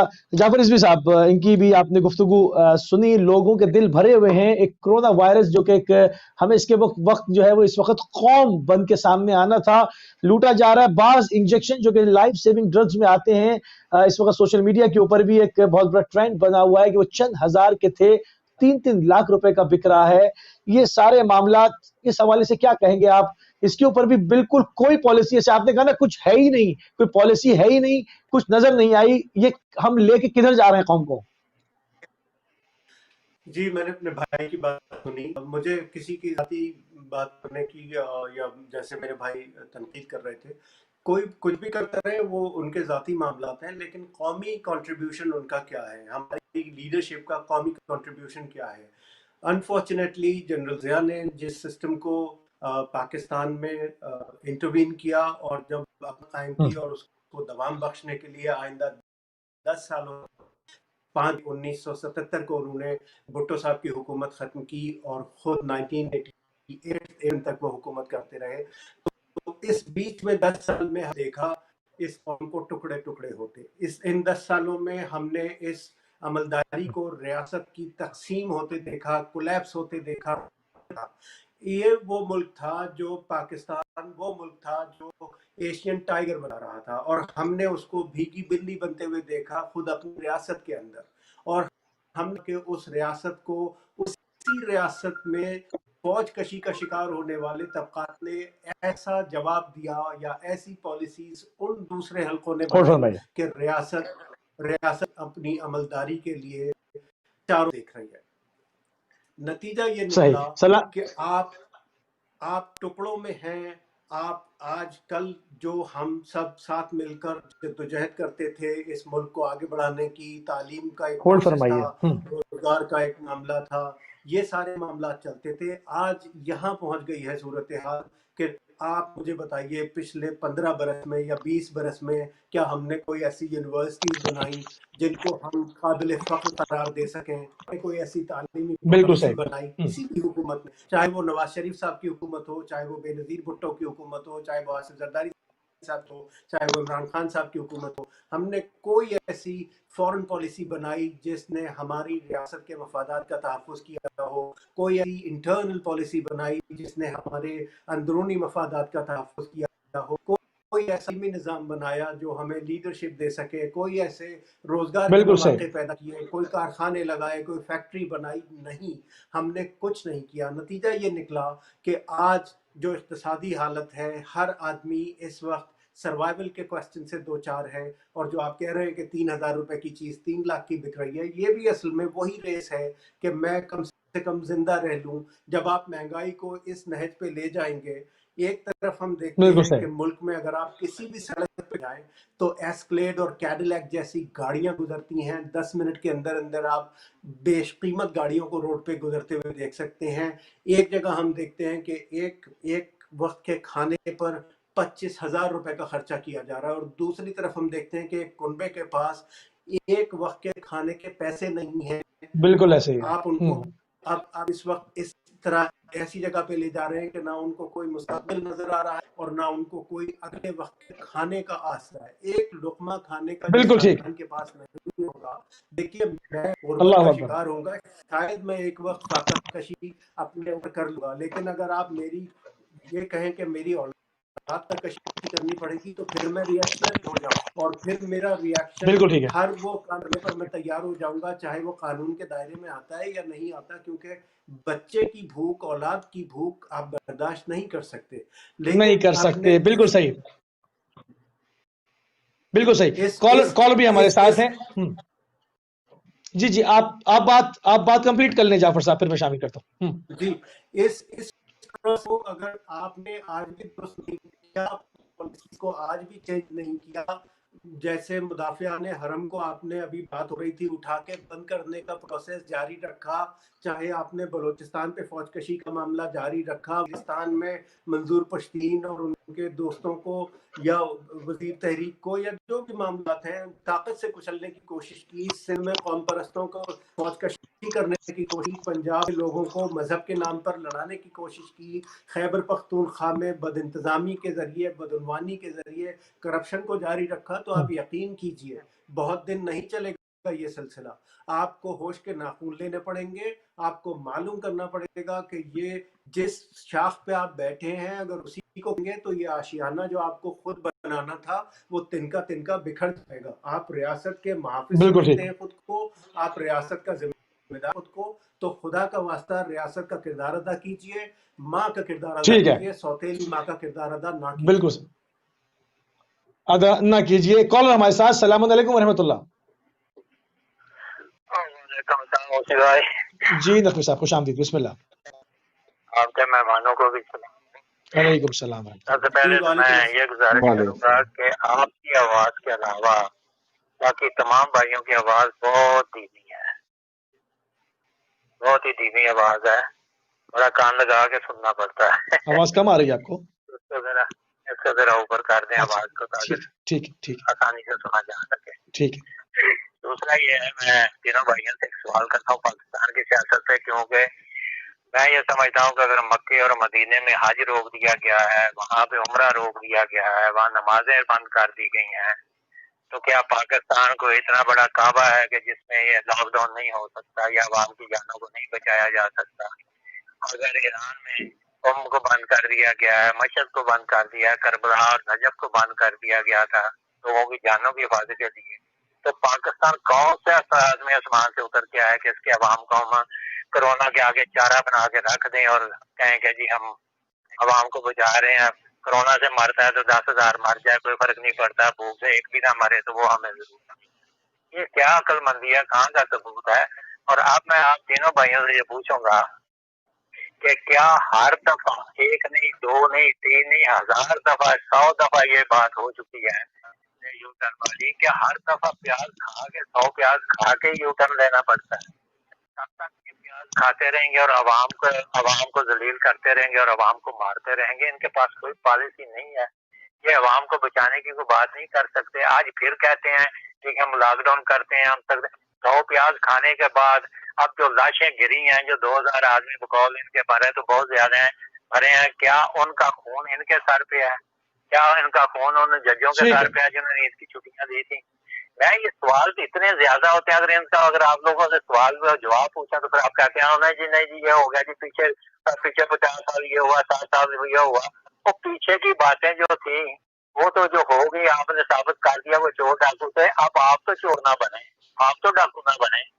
پیچھے نے کہتے ہیں جو انہوں نے دیا کچھ نہیں, انہوں نے دیا کچھ نہیں, تو سوال یہ ہے کہ آپ نے کیا کیا ہے؟ انہوں نے دیا نہیں, آپ نے کیا کچھ نہیں. ٹھیک ہے, سوال دونوں میں کیا ہے اس میں تھوڑا سا آپ مجھے بتا دیں کہ کیا یہ جو مرے ہیں آپ یا مر رہے ہیں اب لاک ڈاؤن کھانے ہیں 100 پیاز کھا کے, تو یہ کیا پیاز کھانے ضروری تھے عوام کو مار کے؟ یہ پہلے کیوں نہیں کیا اس بات کو؟ ٹھیک ہے, اور یہ حکومت اس طرح پیاز کھاتی رہے گی تو کیا عوام کا اسی طرح بیڑا گرک ہوتا رہے ٹھیک ہے گا؟ شاہ جی, ٹھیک ہے, پوائنٹ آ گیا آپ کے. جواب دینے مہربانی. بہت شکریہ, بہت شکریہ. نقوی صاحب شامل ہوئے گلاسگو سے ہمارے. کیا کہیں گے راشد رضوی صاحب؟ بالکل عوامی سطح کے اوپر جو ہے وہ ہم چاہتے ہیں کہ بالکل عوام کی بات ہو, اس کو بالکل سے جو ہے وہ اس کا ٹریٹمنٹ نہ کیا جائے, جو بالکل جو عوامی امنگیں ہوں وہ جو ہے وہ سامنے رکھی جائیں تاکہ پتہ چلے کہ لوگ کن مسائل سے دوچار ہیں. کیا کہیں گے آپ ابھی؟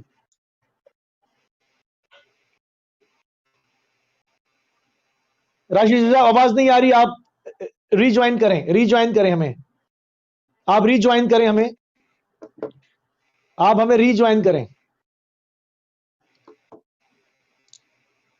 نہیں, آواز نہیں آ رہی ہے, آپ ہمیں ری جوائن کریں. آپ کو میری آواز آ رہی ہے راشد رضوی صاحب؟ میری آواز آ رہی ہے؟ اگر راشد رضوی صاحب کو میری آواز آ رہی ہے تو آپ ری جوائن کر لیں. حسین عباس زیدی صاحب آپ کی طرف پڑھیں گے. یہ جو کیا کہیں گے آپ؟ جی جی جی جی جی جی جی جی جی اب آ رہی ہے. راشد رضوی صاحب بسم اللہ فرمائیے, کنٹینیو کیجیے. جی دیکھیں, اب پوری دنیا کے حکمران اس بات پر متفق ہیں کہ لاک ڈاؤن کی وجہ سے مستقل حل نہیں ہے لاک ڈاؤن, بلکہ اب طرز زندگی ہمیں تبدیل کرنا پڑے گا. ٹھیک ہے, بہت ساری افواہیں ہوئی ہیں امریکہ میں, یورپین کنٹریز کے اندر بھی اور پاکستان کے اندر. بہرحال کورونا پھیلا ضرور ہے لیکن اللہ کا شکر ہے اتنی زیادہ اموات نہیں ہوئی ہیں, 2000 کے قریب ہے, جبکہ یورپ میں آپ دیکھیں کنٹریز میں یا امریکہ میں بہت بڑی تعداد ہے اس میں. تو اب اس کے اندر دیکھیں, پاکستان ایک جو ہے ایک بدحال ملک ہے, غیر ترقی یافتہ ملک ہے, معاشی بدحالی ہے. یہاں پر جو ہے کوئی 75% سے زیادہ لوگ غربت کی لکیر سے نیچے زندگی گزار رہے ہیں, اور بے روزگاری بھی اگر آپ دیکھیں تو 50% سے زیادہ عوام جو ہے بے روزگار ہے پاکستان کی اس وقت. تو ایسی صورتحال کے اندر یہ ٹھیک ہے لاک ڈاؤن جو ہے اپنی جگہ کے اوپر, لیکن اس میں آپ کو حکمت عملی اختیار کرنی پڑے گی جس کے اندر طرز زندگی تبدیل کرنا پڑے گا. اس پہ سختی پہ عمل درآمد کرائیں. اب پاکستان کے اندر ہو یہ رہا ہے کہ لوگ بغیر ماسک کے گھوم رہے ہیں. اب آپ لاک ڈاؤن تو ٹھیک ہے, آپ 15 دن کے لیے پھر ملک بند کرتے ہیں, یہ حل نہیں ہے اس کا. کتنی دفعہ 15 دن کے لیے آپ اپنے ملک کو بند کریں گے, ایک مہینے کے لیے ملک کو بند کریں گے؟ مسئلہ یہ ہے کہ لوگ جو ہے 50% لوگ بھی ماسک پہن کے نہیں گھوم رہے ہیں, تو اس پہ سختی سے عمل درآمد کرائیں کہ کوئی شخص جو ہے باہر بغیر ماسک کے نہ نکلے.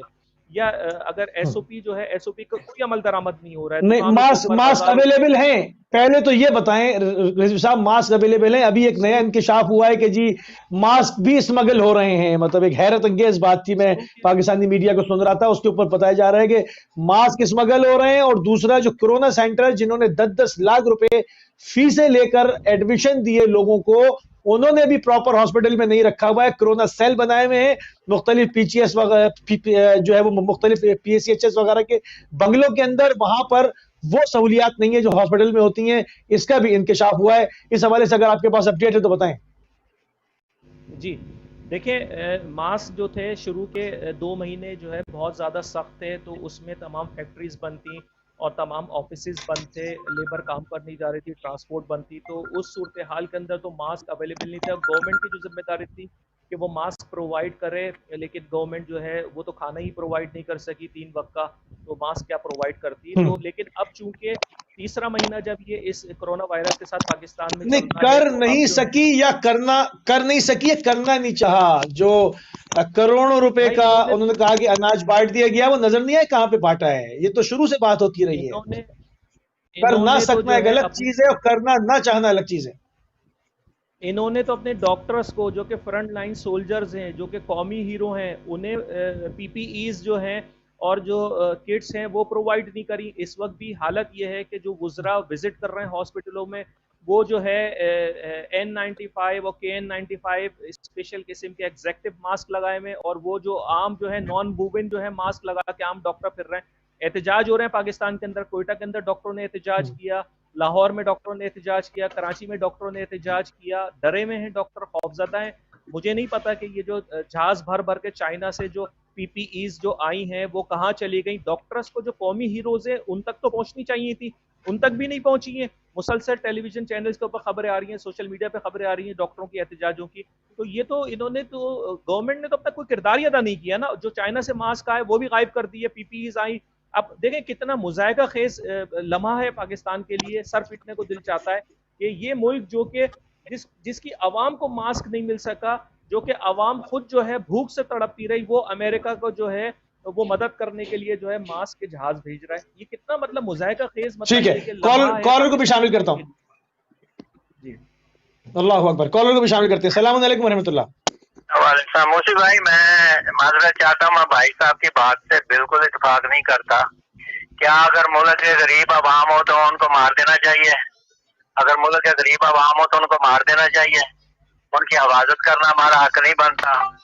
اگر ملک کا وزیر اعظم اگر یہ بات کہتا ہے کہ جی کرونا کوئی چیز نہیں ہے، نزلہ زکام ہے، گھبراؤ نہیں، کچھ نہیں ہوگا، تو کیا عوام کو یہ قرض نہیں ملی کہ ماسک نہ پہنے کہ کرونا کچھ نہیں ہے، کرونے میں کچھ نہیں ہے، یہ نزلہ زکام ہے؟ تو یہ کون اس کا موجب بنا عوام کو حوصلہ افزائی دینے کا؟ اس میں کس کا ہاتھ تھا؟ اگر 2 کروڑ آپ نے ماسک جو ہے وہ اسمگل پہلے ہی کر دیے، پہلے دن ہی کر دیے ہوں، تو اس مجرم کو کسی نے پکڑا ہے؟ کسی نے پوچھا اسے؟ وہ وزیر بنا بیٹھا ہے حیثیت کا. میں بھائی صاحب سے بالکل اس بات پہ متفق نہیں ہوں. ملک کا غریب عوام ہونا ہمارا جرم ہے، عوام کا غریب ہونا یا ملک کا غریب ہونا. یہ حکومت کس لیے آئی تھی؟ یہی غربت دور کرنے کی آئی تھی کہ وہ ان کو غریبوں کو مارنے کے لیے آئی تھی. کیا کیا ہے انہوں نے کرونا کے چکر میں؟ سوائے اس کے گردن میں سریا لے کے بیٹھی رہی اور میں نہ مانوں کی سولو فلائٹ لے کے اٹھتے رہے. ساری دنیا روتی رہی ہے. دیکھو جنہوں نے کرونا تھا مثال دیتے ہیں باہر کی، جنہوں نے پیچھے. ٹھیک ہے نقوی صاحب، بہت شکریہ، بہت شکریہ. وہ بچ گئے اور کرونا کو. ٹھیک ہے نقوی صاحب، بہت شکریہ. ٹھیک ہے نقوی صاحب، بہت شکریہ، جزاک اللہ، بہت شکریہ. السلام علیکم ورحمۃ اللہ. ایک اور کالر ہمارے ساتھ. وعلیکم السلام موسی بھائی، مدد. جی بسم اللہ جی، صاحب بسم اللہ. مختصر کال لوں گا. جی آپ مہمانوں کو السلام علیکم. یا علی خاص بہت دنوں کے بعد راشد علی صاحب، آپ کو بھی میرا السلام علیکم اور یادت. اللہ تعالیٰ آپ کی توفیقات میں اضافہ فرمائے اور پاک پروردگار ملک کے پاکستان کی حفاظت فرمائے. آپ کے تینوں مہمانوں سے میرا ایک سوال ہے موسی بھائی.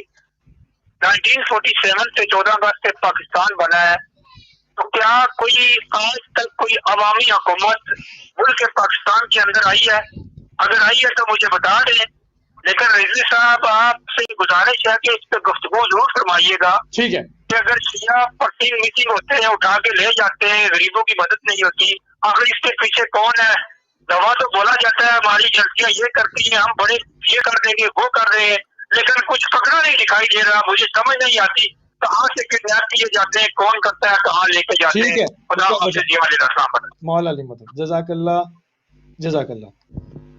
جی راشد صاحب کیا کہیں گے آپ کالرز کی باتوں پہ؟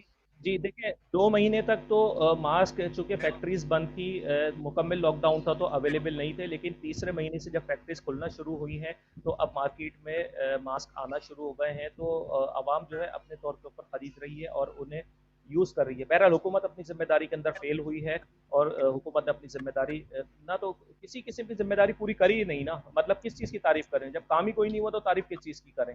اب اس کے اندر تو جو ہے رشوت کا بازار اور گرم کر دیا ہے کہ کوئی شخص جو ہے کسی ایسوسیٹڈ ڈیزیز کے ساتھ ہاسپٹل کے اندر جا رہا ہے تو اسے ایم ایس جو ہے ہاسپٹل کا وہ کہتا ہے کہ آپ 1 لاکھ روپے آپ دیں، نہیں تو ادروائز یہ میں کورونا کا ڈیتھ سرٹیفکیٹ دوں گا اور آپ کو یہ لاش آپ کے گھر والوں کے حوالے نہیں کی جائے گی. تو یہاں تک معاملات ہیں. اور سرکاری ہاسپٹلوں کے اندر میں نام نہیں لینا چاہتا ان ہاسپٹلوں کے، ان ہاسپٹلوں سے جو ہے ویڈیوز وائرل ہوئی سوشل میڈیا کے اوپر کہ کوئی ہارٹ اٹیک کے ساتھ گیا ہے، کوئی جو ہے استھما کا پیشنٹ تھا، وہ جب مرا ہے اسے کورونا تھا بھی نہیں اور اس کے بعد انہوں نے اس طریقے سے کیا. تو یہ ٹھیک ہے ٹھیک ہے حسین مسئلے کو حل کیا ہی جی بالکل ٹھیک ہے. حسین عباس زیدی صاحب، دوسری بات ہاں ایک چیز اس کو بھی آپ بتاتے جائیں کہ جو ایک جس طرح سے آپ مسنگ پرسنز کے اوپر تحریک چلاتے رہیں، جو ابھی یہ پارا چنار کے لوگوں کے ساتھ ہوا ہے، اس پر شیعہ عمائدین سے آپ کی کیا بات ہوئی ہے؟ دیکھیں ہماری کیونکہ اوبیسلی سیاسی و مذہبی جماعتیں جو ہیں وہ اپنے کا اثر رسوخ رکھتی ہیں اور ان سے بھی ہماری بات ہوئی ہے اور دیکھتے ہیں کہ وہ اس کا کیا سولوشن نکالتے ہیں اپنے طور کے اوپر. وہ سب سے بڑی بات تو یہ کہ ایک شیعہ جماعت جو ہے وہ عمران خان صاحب کی اتحادی حکومت میں بیٹھی ہوئی ہے. ایک صوبائی اسمبلی کی سیٹ بھی انہوں نے اسمبلی کے اندر پنجاب اسمبلی کے اندر انہوں نے لے رکھی ہے اور عمران خان صاحب پہ جو ہے بازو کے اوپر امام دامن باندھے جاتے ہیں. تو پھر ان کی بڑی اہم ذمہ داری ہے جو امام دامن باندھتے ہیں کہ وہ باز پرس کریں عمران خان صاحب سے کہ یہ جو مدافعان حرم ہیں ان کے لیے جو ہے بازیابی کے لیے انہیں میدان عمل کے اندر آنا چاہیے اور انہیں اپنا کردار ادا کرنا چاہیے. جب اتنے اچھے تعلقات ہیں تو پھر ان تعلقات کا استعمال کرنا چاہیے. بالکل ٹھیک ہے. کالر ہمارے ساتھ. السلام علیکم ورحمۃ اللہ. وعلیکم السلام. آپ کے پینل کو بھی میری طرف سے سلام. وعلیکم السلام. میں بات کر رہا ہوں. دیکھیں میرے ایک دو پوائنٹس ہیں. پہلے تو یہ بات ہے کہ صرف نیگیٹو سائڈ کو بھی دیکھنا چاہیے، پازیٹو سائڈ کو بھی دیکھنا چاہیے. آپ دنیا کے اندر دیکھ لیں کورونا وائرس کی وبا ہے وہ جس ملک میں پھیل رہی ہے وہاں لوگوں کی بات ہو رہی ہے. یہ تو نہیں آپ اسے اگنور نہیں کر سکتے، اسے بات نہیں سکتے. آپ کے پاس ایسا کوئی علاج نہیں ہے مکمل طور پر. پھر اپنے ملک کے حالات دیکھ کر اس کے مطابق ہی چلنا پڑتا ہے. تو یہ بیجار قسم کی ترقی جو ہے یہ نہیں کرنی چاہیے. دوسرا آپ آپ کی جو پبلک ہے عوام ہے اس کو بھی تو دیکھے نا کہ ان کی بھی جو کوئی ریسپانسبلٹی ہے نا کہ وہ مطلب ہے اپنا بھی ذمہ داری سے کوئی اپنا بھی رول پلے کریں کہ وہ بھی کوئی احتیاط کرے. حکومت میڈیا ہر آدمی کا رہا ہے کہ احتیاط کرے لیکن آپ کی عوام احتیاط کرنے کے لیے تیار ہے. زبردستی لوگوں کے سر کا بندوق رکھ کے تو نہیں کوئی لوگوں سے احتیاط کروائی جاتی. ایک تو بات یہ ہوگی. ایک میرا سوال ہے آپ کے پانل سے کہ جو آپ کی عدلیہ ہے وہ یہ شباز شریف کا بنایا گیا ٹھیک ہے آپ کے پوائنٹ ایک طرح سوال سن لینا. ایک میرا سوال آخری یہ جو شباز شریف کو بنایا گیا تو اس کو ٹویٹ کر کے جتنے کارکن ہیں وہ سارے آ جائیں. تو یہ عدلیہ کو نظر نہیں آتا کہ ہم لے کر آتے ہیں کہ پولیس کے اوپر تو عدلیہ اس کے اوپر کیوں نہیں نوٹس لیتی کہ تم اتنے لوگ اکٹھے کر کے کیوں لاتے ہو؟ جب ادارے کے سامنے تمہیں بنوایا جاتا ہے تو تم اپنا جواب دو. تو یہ سارے عدلیہ کیوں نہیں رول پلے کرتی؟ جزاک اللہ. شکریہ. بہت شکریہ بہت شکریہ جزاک اللہ. ایک اور کالر کو شامل کریں گے. السلام علیکم ورحمۃ اللہ. السلام علیکم. مختصر سی کال لیں گے. السلام علیکم. ہاں جی موسی بھائی میں مختصر بات کروں گا. پیٹرول سستا ہوا، چینی آٹا سستا کیا. تو یہ جو مافیا ہے یہ پرانی جو پارٹیاں ہیں پیٹرول پمپ بھی ان کے ہیں، یہ عمران خان کے نہیں ہیں. اور وہ فوراً جو لوٹ مار کرنا شروع کر دیتے ہیں وہ جب بند کر دیا نا کسی کو. اور اگر جب مجرم جاتا ہے عدالت بلایا جاتا ہے ووٹ بینک جو ہے وہ عدالت ان کو کیوں نہیں پکڑتی کہ یہ تو مجرم ہے جن کے ساتھ کوئی پہلوان کی کوشش کرنے آیا ہے. جو تو پہلوانوں کے ساتھ جاتا ہے لوگ ہمارا پہلوان جیتے گا. یہ جو بےایمان ہمیں ملے ہوئے ہیں اور جو ان کو سپورٹ کرنے والے آتے ہیں ان کو ڈیفینڈ کرنے والے وہ بھی اتنے ہی مجرم ہیں کہ انہوں نے ملک کا بیڑا گرد کر کے ملیں اپنی بنائی اور چوری کر کے پیسہ جو ہے وہ باہر کے ملکوں میں محل خریدے. ٹھیک ہے ان کے اوپر بھول نہیں، ان کو تو معاف کرنی چاہیے. سب کو چھوڑ جاتے ہیں.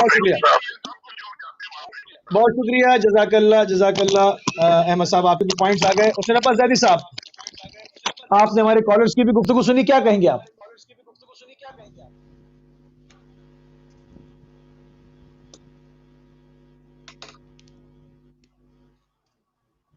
جی حسین عباس زیدی صاحب.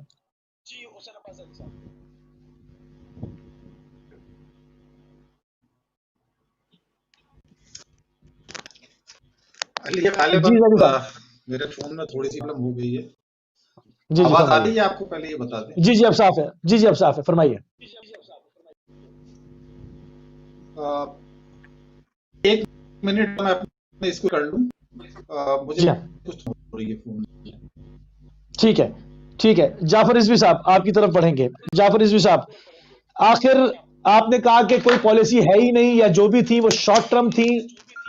آخر اس کی کیا وجہ کیا ہے؟ اب لوگوں کے جو ہے وہ خدشات آپ سامنے دیکھ رہے ہیں کہ اس وقت جو ایک قوم بننا تھا, اس وقت آٹا بھی غائب ہے, چینی بھی غائب ہے, اور لوگ اس کے اوپر ابھی بھی بلیم حکمرانوں کو کر رہے ہیں. اور آپ کہتے ہیں کہ حکمرانوں کو جو ہے وہ ایک طاقت پیچھے سے لے کر آتی ہے. اس کو ہم عرف عام میں اسٹیبلشمنٹ بھی کہتے ہیں. اس میں سے اگر کوئی صحیح سیاستدان آنا چاہے تو اس کا کیا روٹ ہونا چاہیے؟ کیا روٹ ہوگا؟ آ بھی سکے گا یا نہیں؟ دیکھیے, جب تک سیاسی نظام کی گروتھ نہیں ہوگی, جب تک پولیٹیکل سسٹم کی نشو و نما نہیں ہوگی, اس وقت تک لیڈرشپ آپ کو نہیں مل سکتی. جس ہر ریاست کی آپ بات کر رہے ہیں, جو کولیپس آپ کو نظر آ رہا ہے, وہاں ہو یہ رہا ہے کہ ہم ہارٹ سرجری کا کام ایک موچی سے کروانے کی کوشش کر رہے ہیں, یا ڈین سے کینسر کا علاج کرنے کی کوشش کر رہے ہیں, یا ہم یہ چاہ رہے ہیں کہ ایک گلوکار ایک وکیل کا کردار ادا کر دے. یہ نہیں ہو سکتا. ہر شعبہ اپنی الگ مہارت درکار ہوتی ہے اس کے لیے, اور آپ تبھی ڈیلیور کر سکتے ہیں جب آپ اس شعبے سے واقف ہوں, اس کی مہارت رکھتے ہوں اور وہ کام کر سکتے ہوں. ہم جن فین کلبز کو پولیٹیکل پارٹی سمجھ کر کرتے ہیں اس ریاست میں, ریاست کے ادارے وہ انسٹال کرتے ہیں اور ان سے توقع رکھتے ہیں, ہم کوشش یہ کرتے ہیں, ہم کاغذ کا پھول گملے میں دبا کے کوشش یہ کر رہے ہیں کہ پھل حاصل کرتے ہیں. ایسا نہیں ہو سکتا. آپ کو پولیٹیکل سسٹم بنانا پڑے گا, اس کو آزادانہ اس کی نشو نما کرنے کی اجازت دینی پڑے گی. وہی کر سکتے ہیں جو آپ اس کو انفلوئنس کرنے کی کوشش کر رہے ہیں. اگر آپ خود یہ کام کرنا چاہیں گے تو پھر کی سچویشن کا سامنا ہوگا کہ آج ہم مدافعان حرم کے غائب ہو جانے کو رو رہے ہیں. آج بلوچستان میں ہماری بہن اپنے ایک بھائی کی لاش وصولنے کے بعد باقی سڑک کھڑی ہوئی رو رہی ہے کہ اس نے 11 سے اپنے بھائیوں کو نہیں دیکھا ہے. اس بہن کے آنسو آپ یقین کریں, جیسا راشد رضوی صاحب نے کہا, پوری دنیا نے دیکھے, اور مجھے یقین ہے کہ پوری دنیا روئی ہوگی ان آنسوؤں کے ساتھ. تو ایسی سچویشن ہے, کسی کا پیارا گھر سے غائب ہو جائے تو اس کو ڈھونڈنے کے لیے یہ مجھے نہیں پتا کہ میں کہاں جاؤں, کس کا دروازہ کھٹکھٹاؤں, کس تھانے میں جاؤں, کس عدالت سے رجوع کروں, کس پولیٹیکل لیڈر کے پاس جاؤں, کس پولیٹیکل پارٹی سے کہوں کہ میرے گھر سے میرا پیارا کوئی لے گیا ہے. مجھے تو یہ پتہ ہی نہیں چلتا کہ کون لے گیا, کیوں لے گیا میرے پیارے, اور جاؤں بھی کہاں, کس کے پاس رہوں, اور کس کے پاس جاؤں, اپنی داد لے کے میں جاؤں کس طرح, مجھے تو یہی پتا. اور صورتحال یہ ہے, اس ریاست کی صورتحال یہ کہ کل تک جو ریاست گرو کر رہی تھی, آج وہ کولیپس ہو رہی ہے. یہ کولیپس کا لفظ میں بہت سوچ کے استعمال کر رہا ہوں. عملداری کی ختم کر رہے ہیں آپ خود ہاتھوں سے.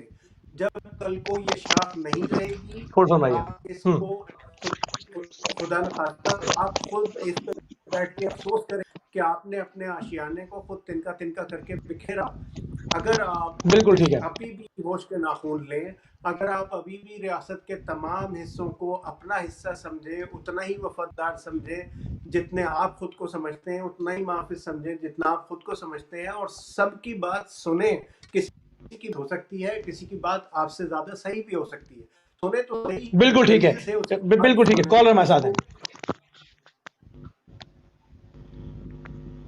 بالکل ٹھیک ہے. کالر ہمارے ساتھ, مختصر سی کال لیں گے. السلام علیکم ورحمۃ اللہ. اسلام کی طرح کی پوائنٹ ہے کہ نظامتی جو نظام ہے وہ کیوں اتنا فیلئر ہے, وہ کیوں کام نہیں کرتا. یہ جو لوگ آ جاتے ہیں ڈیفینڈ کرنے کے لیے, کچھ لوگوں کو تو بتیا ان کو پاکستان سے کوئی ان کے یہ نہیں ہونا کہ پاکستان میں کیا ہو رہا ہے, ان کو اپنے پاس ذاتی لائف ڈس لائف تو وہاں پر وہ الٹی سیدھی بکواس کرتے رہتے ہیں. ایسے لوگوں کو تو بتیا ہر چینل پہ فون کر کے یہی کسی کی بکواس کر رہا ہوں. جزاک اللہ. بہت شکریہ, بہت شکریہ. اچھی بات کی حسین عباس زیدی صاحب. ٹائم ہمارے پاس جو ہے وہ مختصر ہوتا چلا جا رہا ہے, اور تقریباً ہمارے پاس تقریباً 4-5 منٹ بس رہ گئے. عدالتی نظام کے اوپر بھی جو ہے وہ انگلی اٹھتی رہی ہے, اور سب سے زیادہ معتبر ادارہ سمجھا جاتا ہے پوری دنیا میں، جہاں سے انصاف کہتے ہیں کہ دہلیز پہ ملے تو وہ جو ہے وہ ملکیں، وہ قومیں جو ہیں وہ ترقی کرتی ہیں، مگر یہاں پر مسلسل دیکھا جاتا ہے کہ انصاف غریب آدمی کے لیے تو ہے ہی نہیں، اور سیاسی معاملات میں بھی ملوث جو ہے وہ دیکھا جاتا ہے. آئے دن ریفرنسز آتے رہتے ہیں. کیا کہیں گے آپ، معاملات کیا ہیں؟ حسین عباس زیدی صاحب. دیکھیں، بدقسمتی یہ ہے کہ لوگوں کی زبانوں پر تالے ڈالنے کے لیے توہین عدالت کے کالے قانون کی تلوار سب کے سروں پر لٹکا دی گئی ہے. آپ عدالتوں کے نظام پر، عدالتوں کی صورتحال پر، عدالتوں میں ہونے والی کارروائیوں پر آپ کچھ نہیں کہہ سکتے. توہین عدالت کا قانون آپ کی گردن کو جکڑنے کے لیے وہاں پہ جو پاکستان کی صورتحال ہے، جب سے پاکستان بنا، جیسے بھی جعفر صاحب نے بھی کہا اور راشد رضوی صاحب نے بھی کہا کہ پاکستان کلیپس ہو رہا ہے، تقریباً ہو چکا ہے. صورتحال 70 سے بھی زیادہ ورس ہے. جعفر صاحب نے کہا کہ بعد میں کفِ افسوس ملیں، ایسا نہیں ہوگا. 70 میں بھی ہم نے کسی کو کفِ افسوس ملتے ہوئے نہیں دیکھا، تو مجھے یقین ہے کہ آئندہ بھی کوئی کفِ افسوس نہیں ملے گا. رہ گیا جو پاکستان کی یہ صورتحال ہو رہی ہے، اگر ہمارا عدالتی نظام صحیح ہوتا تو پاکستان کی یہ صورتحال نہیں ہوتی. متعدد چیف جسٹس صاحبان، صوبائی اور وفاقی، یعنی سپریم کورٹ کے اور ہائی کورٹس کے چیف جسٹس صاحبان آن دا ریکارڈ یہ موجود ہے کہ جنہوں نے یہ کہا کہ ادارے کرپشن کا شکار ہیں، یعنی عدلیہ پر انہوں نے تنقید کی. میری بات کی یا کسی کی بات کی کیا حیثیت ہوگی جو اپنے چیف جسٹس جہاں اقرار کرے کہ عدالتی نظام خراب ہے، وہاں رشوت لی ہے، وہاں پر انصاف بکتا ہے، بلکہ انصاف کا قتل ہوتا ہے، اور اس کی نہ سنی جائے. تو میری کیا حیثیت ہے کہ میں کہوں. لیکن میں صرف ایک بات یہ جانتا ہوں کہ کسی سے کچھ پوچھے نہیں، عدالت کے دروازے پر کھڑے ہو جائیں، آپ کو خود اندازہ ہو جائے گا کہ عدالتوں کے اندر کیا ہو رہا ہے. ہم نے یہ دیکھا کہ یہ ایک عام بات ہے کہ پاکستان جو قانون بنایا جاتا ہے وہ مراعات یافتہ کو بچانے کے لیے بنایا جاتا ہے. آئین میں ترامیم بھی اس لیے کی جاتی ہیں کہ مراعات یافتہ جو طبقہ ہے اس کو کسی صورت سے فائدہ پہنچے، اور جو غریب اور مجبور آدمی ہے اس کی گردن کو اس گھٹنے سے زیادہ سختی سے دبا دیا جائے جو ہم نے منیاپولس کے اندر ایک پولیس آفیسر سے ایک عام آدمی کی گردن کو توڑتے ہوئے اپنے گھٹنے سے دیکھا ہے.